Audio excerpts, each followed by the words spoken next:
Steve, you're up. All right, my name is Stephen A. Richey. I am running for President of the United States, hopefully on the Libertarian ticket. As I start all my speeches, my fellow Americans, my intelligent friends, because if you are libertarians, you are truly intelligent. The American people made a bold statement in 2016. No, not in choosing our president. That was only 20% of eligible voters. I'm talking about the 42% that stayed home because they couldn't stomach the idea of voting for anyone on the ballot. Or maybe they thought that whoever was elected must be trustworthy and qualified for the job because that's why we have an electoral college, right? The truth is, many people who did vote in the 2016 presidential election voted defensively. Yes. Unable to find a candidate they actually liked. And so far, the 2020 election is shaping up to be a straightforward rematch. Except that the Democrats seem to be moving even further left, alienating still more of the American public and making another term for the incumbent all the more likely. The obvious play here is for a third party, and the Libertarians are the only ones with sufficient ballot access, to jump in with a truly likable, trustworthy, and relatable candidate to sweep the American people off their collective feet. This morning I saw a photo from the recent Libertarian debate in South Carolina, I think it was, which actually turned out to be a post from the Americans Against the Libertarian Party page. Yes, that's a page. They have 34,000 followers. The caption read, "The man in the yellow hat is not even the most fucked up candidate they have. Notice the LNC vice chair who came out against the age of consent has enough support to run also." I actually don't know all of that history, but I've been reading on it. There was extended discussion after that linking libertarians to child pornography and explaining about how the Constitution justifies taxes and how the Libertarian Party wants to tear the United States government apart while we all dance around naked under a rainbow smoking weed and waiting for the magic unicorns to appear. Yes!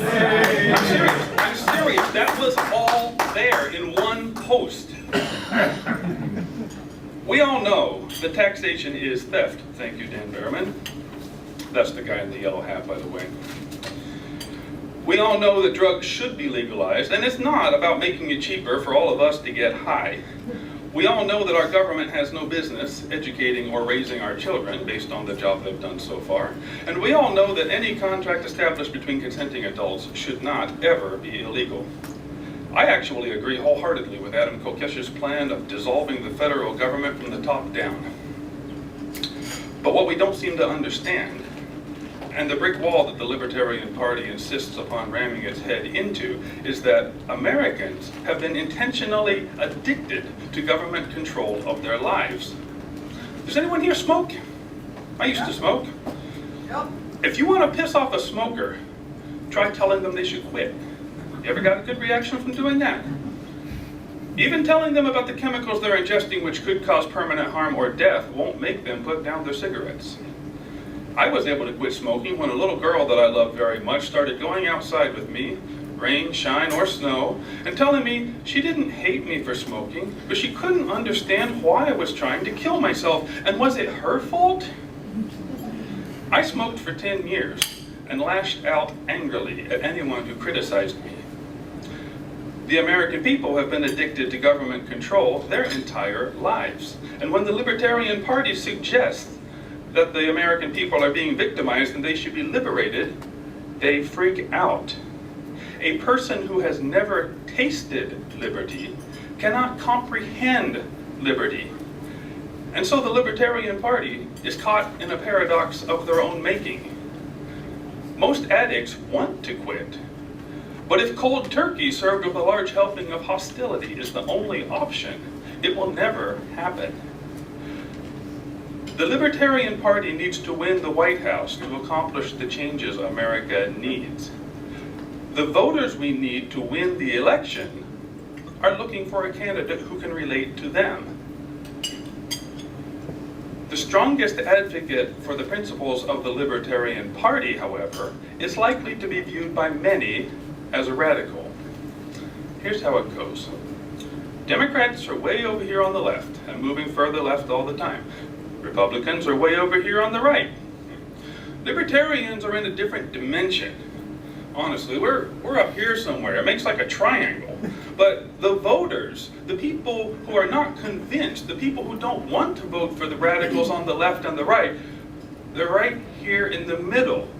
They don't want to vote for the radicals up here either. I've been driving a FedEx truck for over 22 years. I talk to hundreds of people every day.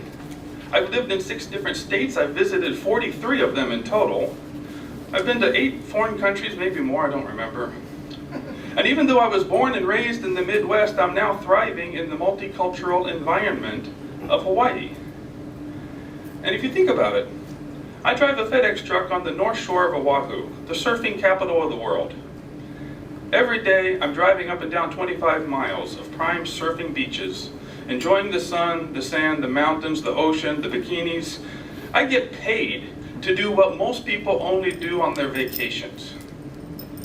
Now, why would I want to give up my awesome job, uproot my family from our own little piece of paradise, move to Washington, D.C., and try to clean up the mess that 140 years of duopoly government has made?